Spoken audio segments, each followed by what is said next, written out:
This is Dan Bolen, and I'm the host of the podcast, The Courage to Be Courageous, where people come from all walks of life to listen to those who have embraced their fear and used courage to get through it.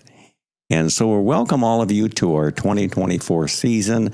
I think we have some amazing stories that you're going to find, I think, challenging and riveting and powerful in your own life as well, too. I want to encourage all of you that would like to contact me personally. My email address is danbolen, DANBOLEN @cox.net. And let me know the types of things that you would like to hear on our podcast for 2024.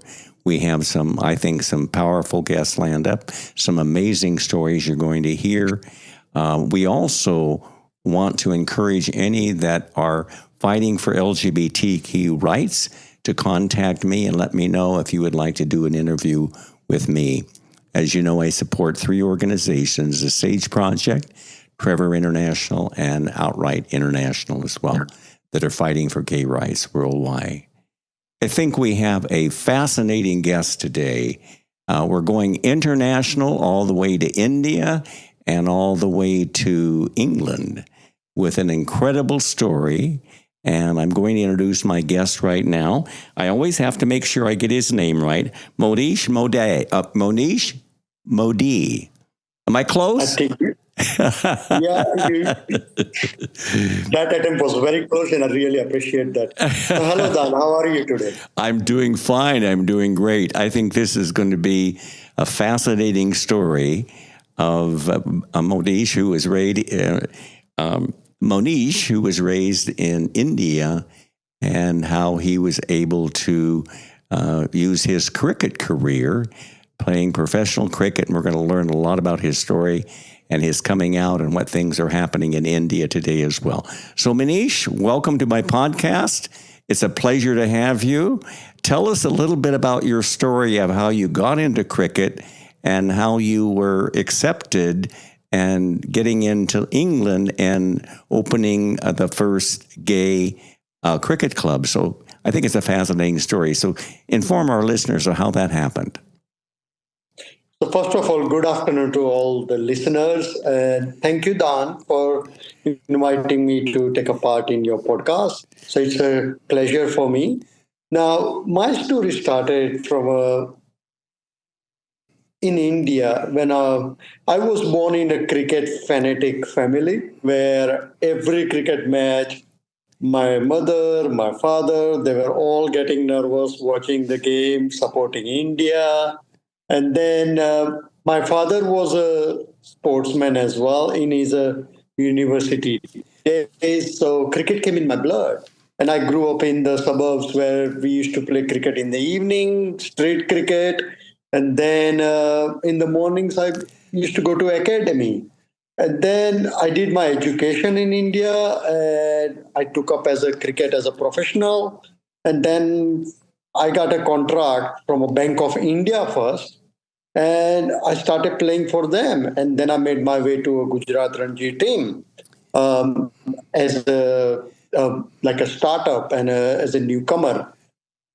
And then the doors opened up after my education, after doing my master's degree. And I decided to move to UK to make up a better career in my professional manner. And after moving to UK in 2007, I moved to UK in 2004. So first 2 years, I did not play any cricket.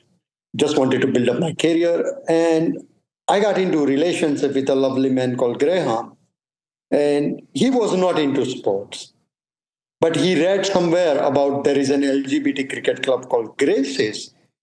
And I joined them. And from day one, they welcomed me and made me one of them. And that helped me a lot to become a proud gay man I am today. So my question is, you were raised in India where obviously homosexuality was not accepted at the time. And you mentioned to me you had fear, not so much shame about yourself, but you had fear. What was your fear about? My fear was about coming out, my fear was about what if somebody finds out that I'm a different from others. At the same time, I was playing cricket, and I just thought, if anybody finds out I'm gay, I may not even get picked in the team. And the cricket has been my first love. So I was very nervous about that. And I remained in a closet and I played cricket. Wish there was anybody at the time I could speak to, which they have it in India now. There are a lot of LGBT organizations who can provide you that support. But not back then for you. No, it You didn't wasn't have that anyone for- you could come to and to talk about your I had no sexuality. friends or I had no friends or family who I could walk up and talk about that. And but that was a part of the life, and I had to go through that. Now, tell us, you got married. Tell me, in India, it's arranged marriage. Tell me how that works. And you married, and I understand you had a daughter from that. Explain that process to us, how that happened. So I had no pressure to get married because as I was studying and I was doing my master's in business administration, and my younger sister was getting married, and it was an arranged marriage for her. And the same time, my mother was suffering from liver cirrhosis. But as you might know, our Indian weddings goes on for a week at least, and there are a lot of different functions and different stuff. And I went to attend my sister's marriage because I was studying in Madras, which was Madras, and now it's called Chennai. And my hometown is called Ahmedabad. So so 4 days before my sister's marriage, my mother had a paralysis stroke, and she was taken into hospital. And I went to visit her on the next day, and she was in an intensive care unit. And my elder brother and my father were with me as well. And the one thing, my mother, she was on oxygen, and the doctor who was my friend, and he said to me, as my nickname, he used to call me Mania, and he said to me, Mania, I can't promise anything this time that your mother may survive. So my mother said to me that I wish I could have seen you married. And that was the thing got me emotional. And as I came out of ICU, my brother and my father asked me, what do you think of fulfilling your mother's wish? And I had no answer, yes or no. I was just thinking about fulfilling my mother's probably last wish. So within 4 days, I got married. I remember my mother was allowed to come to my wedding only for 15 minutes in wheelchair. Normally, you are supposed to be smiling at your wedding, but I was in tears because no one wants to see their mother like that in the wheelchair. And yeah, so within 4 days, I got married.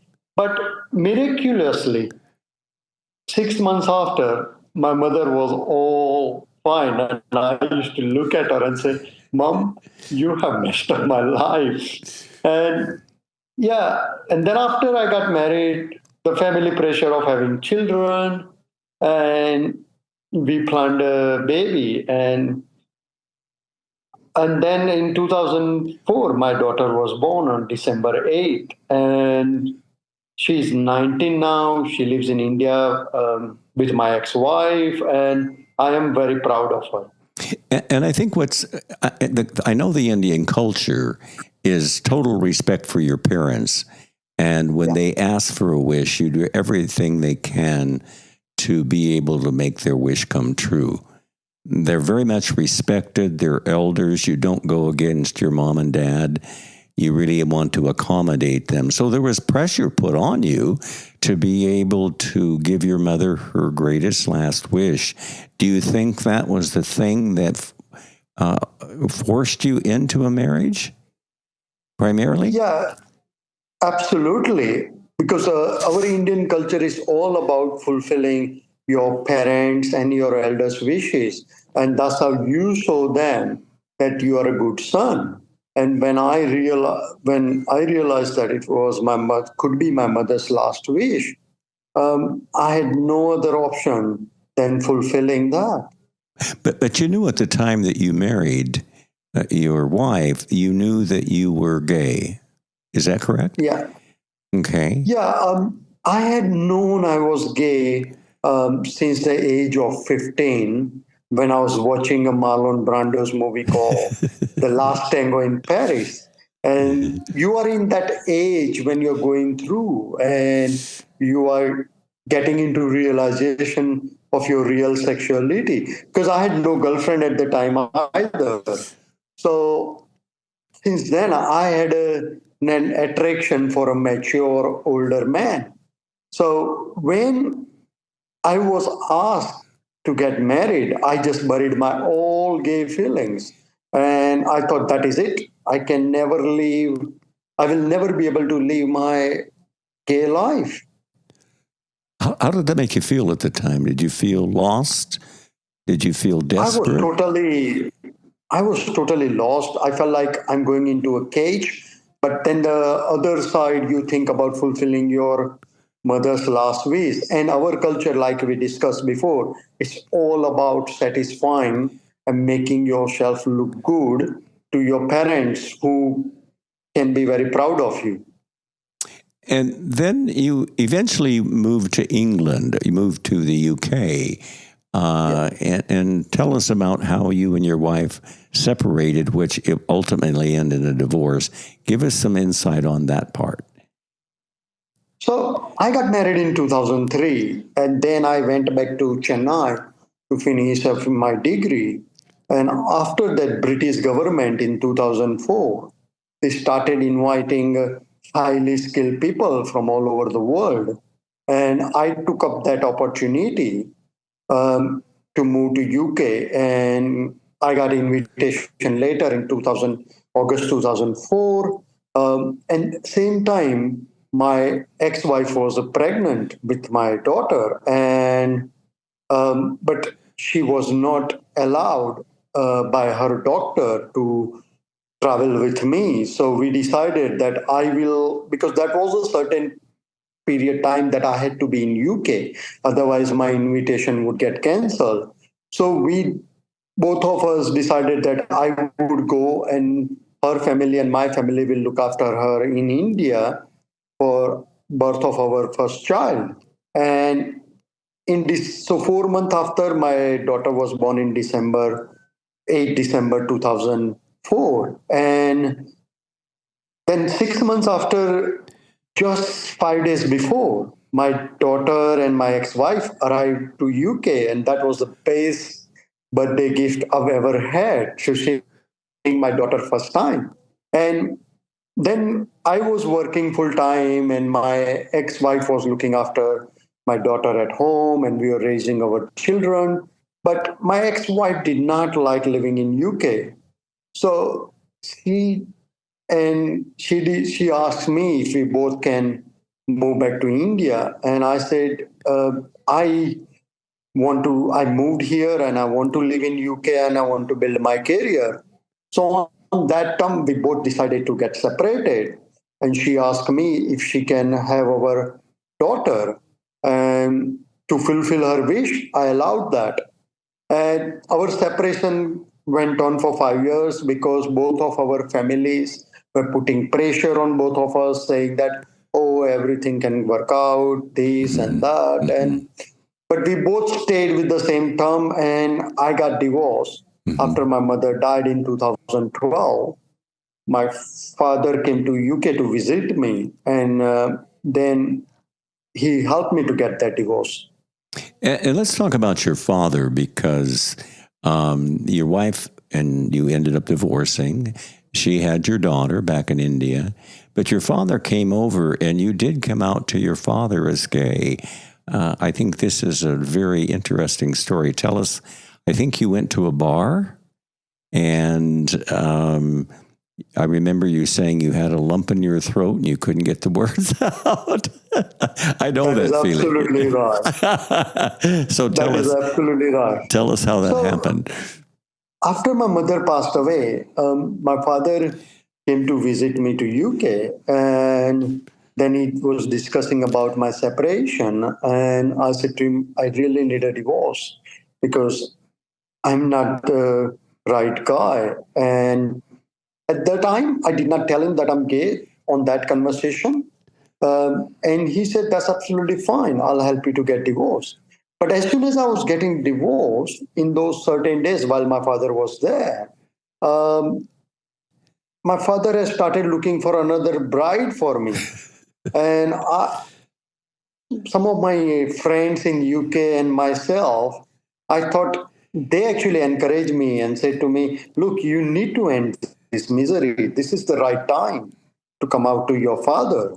And I always believed that coming out, you need a reason to anybody to tell that, yes, I'm a proud gay man.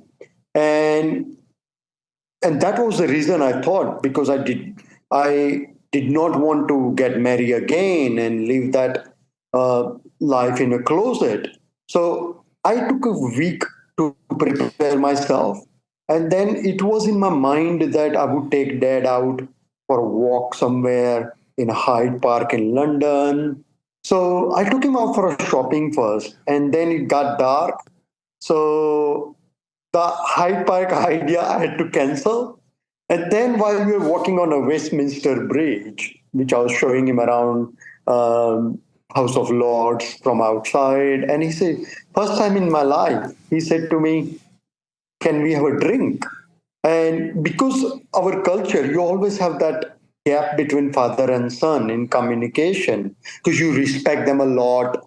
And in that term, and first time when he asked me to have a drink, I thought this is the right time. So we walked over to Waterloo Station, and there was a new sports bar was open. And I remember it was in September, and there was a West Ham Arsenal soccer match was going on. It was quiet bar, and I my dad's favorite drink was a double black label with a Coke, and I got him that, and I got myself a red wine, and then I started telling him about Dad, thank you for helping me to get divorced, and I really appreciate that because I wanted to build up that conversation to Yes. tell him that I am a proud gay man. So he said to me when I said that thank you for helping me to get divorced, and he said, look, you're my son, and I'll do anything for you. So then it came into my throat, and I said, now I'll tell him. So then I said, Dad, I want to tell you something else. And Dad said, okay, go ahead and tell me. So I said, Dad, you know I love playing cricket. And so instead of telling Dad I'm gay, I just stopped myself and I said, Dad, you know I love playing cricket and I have a dream to play cricket all over the world. And he said, this is whatever you want to do, fulfill all your wishes. So then the next thing I wanted to tell him something, and then I said something else. And then I said, and I started sweating in a hot weather, sorry, in a cold weather. And I said, Dad, there's one thing I want to tell you, and if you don't like it, please don't tell anyone else. So he said, what is it? So I said, Dad, the reason why I can't get remarried because I'm gay.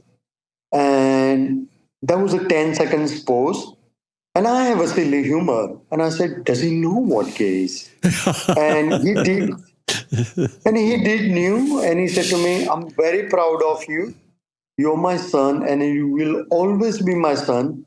But if I can ask you for a favor, that whenever you come to India, please don't tell anyone because of my social status in India. And as I was living in UK, I wasn't visiting India much. So I was very happy that it was like taking a monkey and that burden off your shoulder. Oh, yes. And that took a lot of courage on your part to be able to do that. And I had a great support from friends because some of my friends really straight away told me on my face that this is the right time. You must tell your father. And I think that, again, shows a lot of courage on your part, too. And to be accepted by your father, even though in India it's not considered to be acceptable, your father accepted you who you authentically are. And I think that's a great gift that your dad gave you, and a great gift that you gave him by coming out who you authentically are. I think that's a powerful comment as well. So let's talk about, I want to talk about graces, because you've obviously played in different parts of the world, cricket, played professionally. I know we're going to talk about, you were interviewed with CNN and also Sky Radio, Sky Sports. I was able to pull up the information, fascinating background of how you were able to take cricket to another level for the LGBT community. Tell us how you got connected with Graces and how you ended up becoming the captain. So, when I moved to UK in 2004, I moved to a town called Hemel Hempstead, and I did play some cricket, and then I moved to London in 2007, and I got into a relationship with a lovely man called Graham. And Graham was a very much Londoner, and he read about a little column about Grace's Cricket Club in one of the London magazine.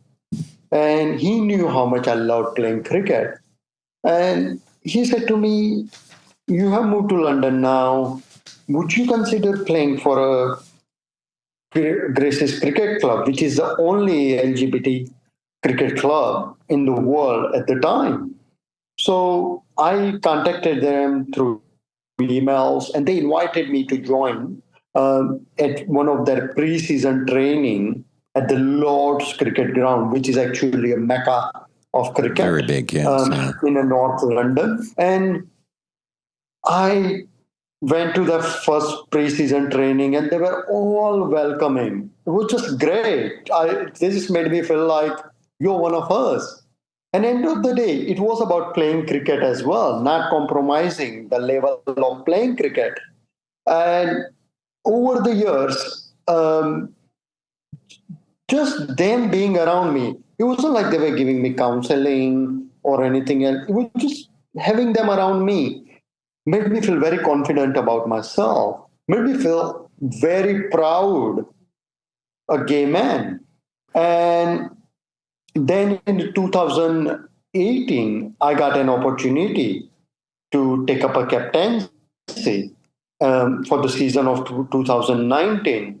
And that was the first time after a decade Gracies entered into a league cricket, because from 2008 till 2018, they were only playing a friendly matches. So it was my first year as a captain. I was very nervous, thinking that what if we get relegated or if we don't do well, because we have entered into the league cricket after a decade. And but the boys had been great. I had a huge amount of support from my deputies, players. They were extremely talented, and we won at the end of the season. We won the league title with 100 points margin. So I was very proud as a captain. And then sadly in 2020, COVID arrived. So all the sports got interrupted for, how whole world got interrupted with COVID. Yes. So we just had a little last 2-3 months with the COVID regulations. We had a few matches.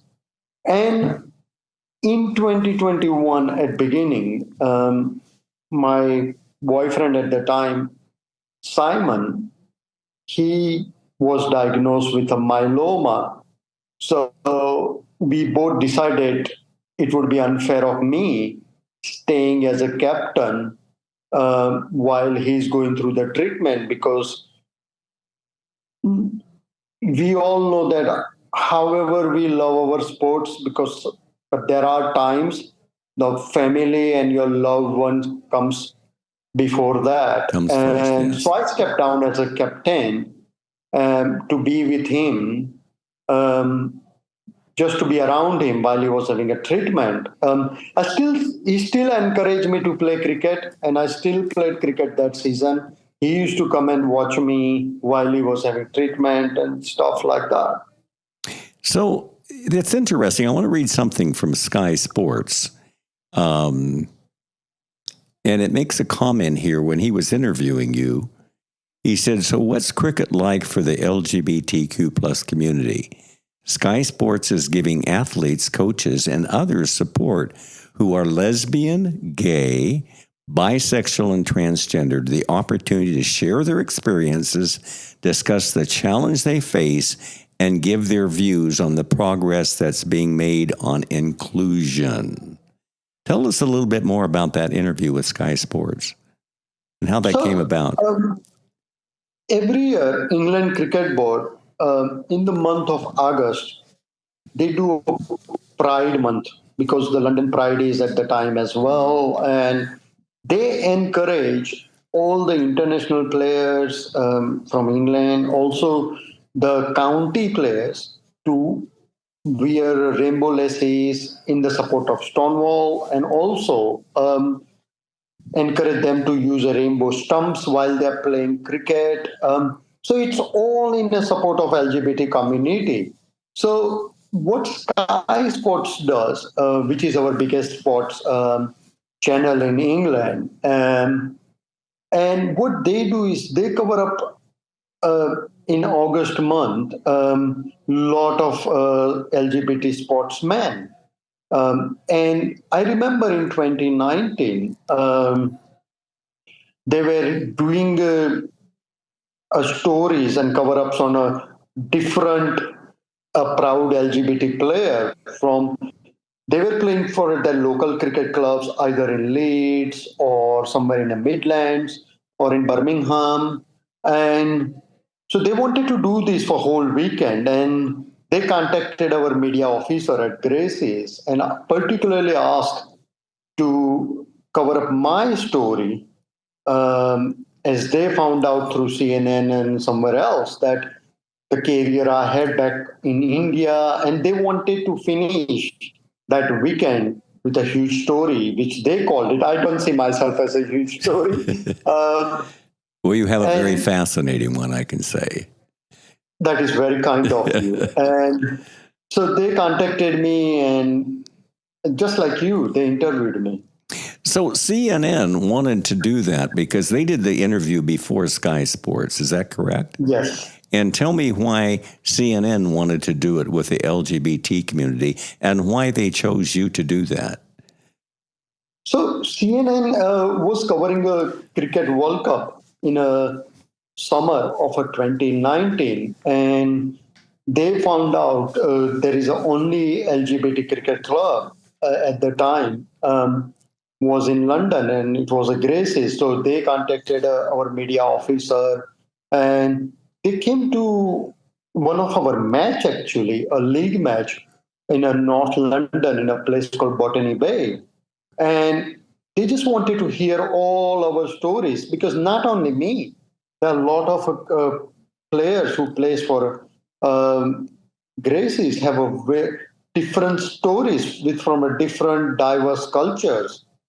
And they all wanted to talk about that. And they wanted to send the news and the message out to the rest of the world that how much you love cricket, and you can be proud of yourself and play for Gracie's. Mm-hmm. And how, when you were playing these other teams in cricket, your opponents, who are primarily, most of them, I'm assuming, heterosexual, did they accept you knowing that you were a gay cricket team? Were they accepting of you? So most of the teams, especially when you play in a league, they always do research, like we do as well, just to find out their strength and weaknesses. And most of them all knew we were the only LGBT cricket club, and they were all fine with that. There were not even banters about anything to do with LGBT. There were a lot of other banters, which is a part of the sports. But I have to tell you, cricket is a gentleman's sport. And and it's in my blood, and we have had no homophobic comments. We have never had it, and we still don't have any homophobic comments. Well, that's encouraging to know that as well.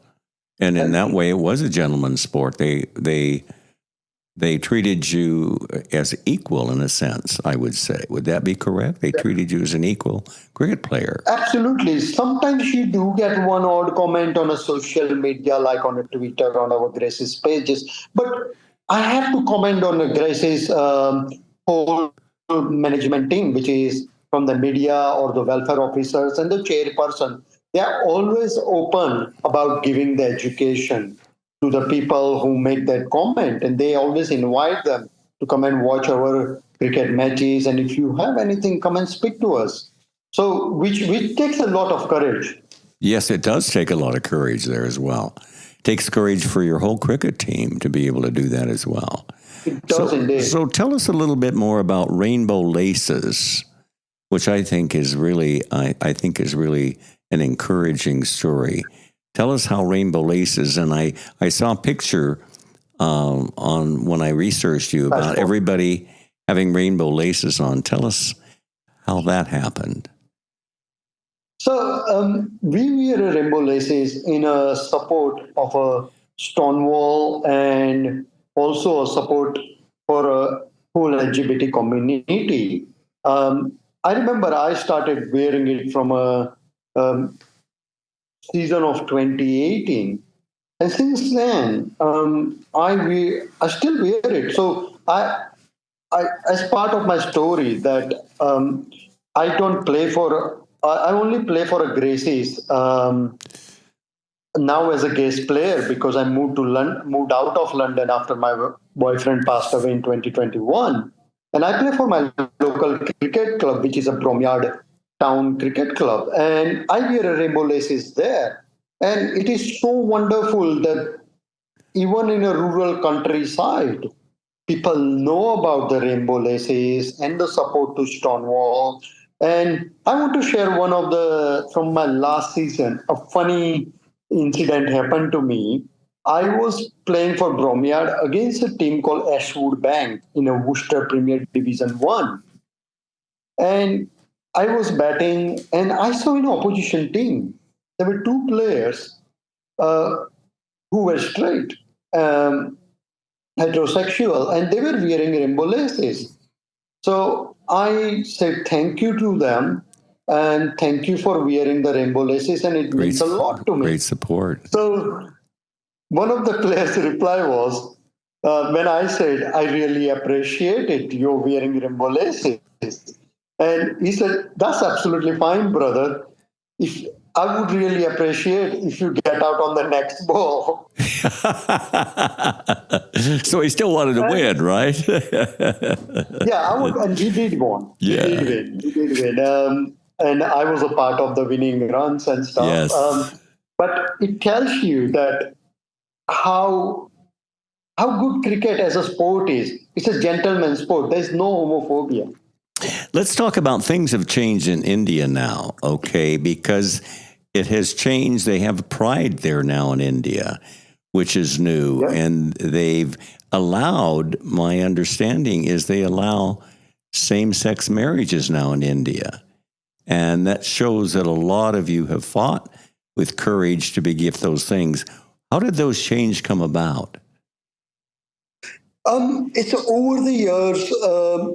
I left India in 2004, and I remember growing up, it was nearly impossible that you can be a proud gay man. Right. And now we are in a 2024 after 20 years. And over those years, there were a lot of LGBT organizations started, and all the support they provided. And then they started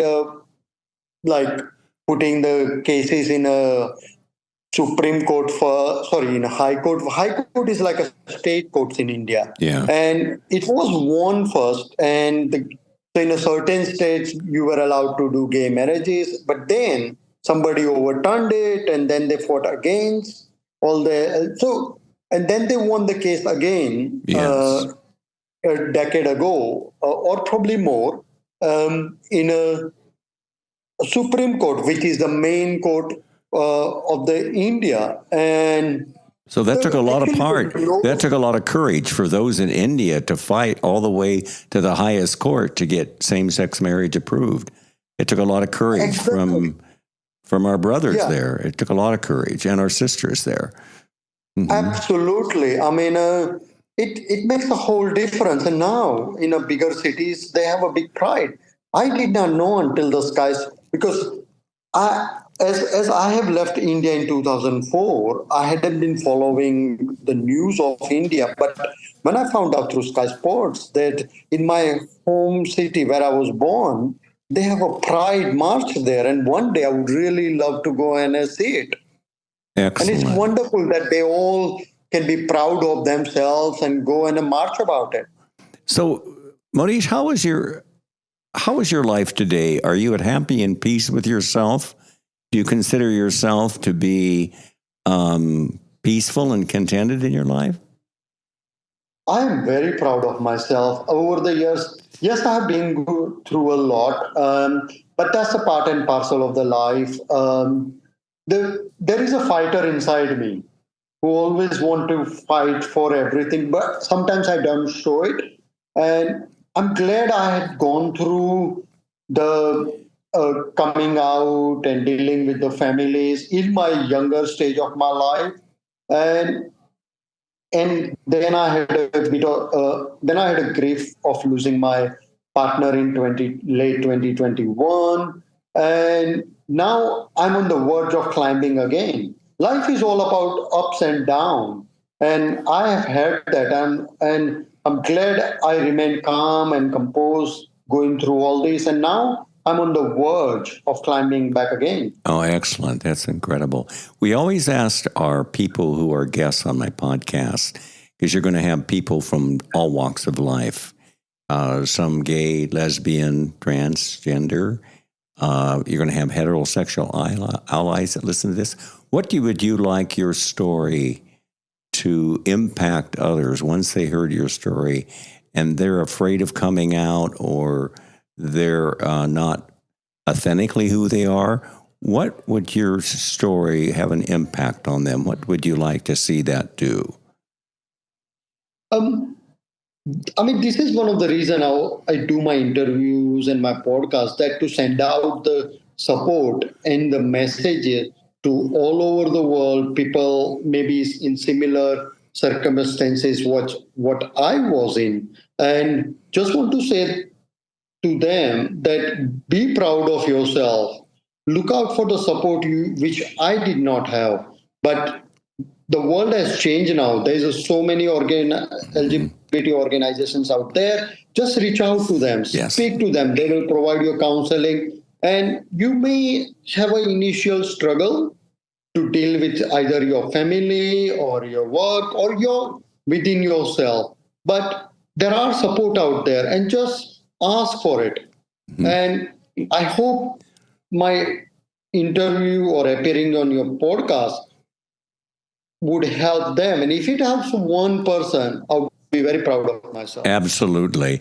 And I always say it's a community. They need to find a community. The community is out there. We are a community through our podcasts, through the book that I wrote, The Courage to Be Courageous.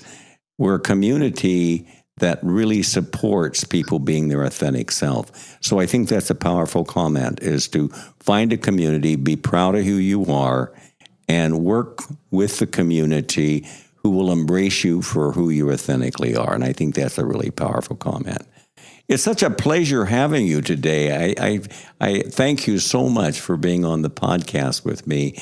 You have a very powerful story, very interesting story, and I want to thank you for being able to spend time with me on my podcast. And I look forward sometime, hopefully, of meeting you personally. And so you can explain a little bit more about what cricket really is. I know a little bit about it, but not very much. So thank you so much. Thank you so much for having me on your podcast.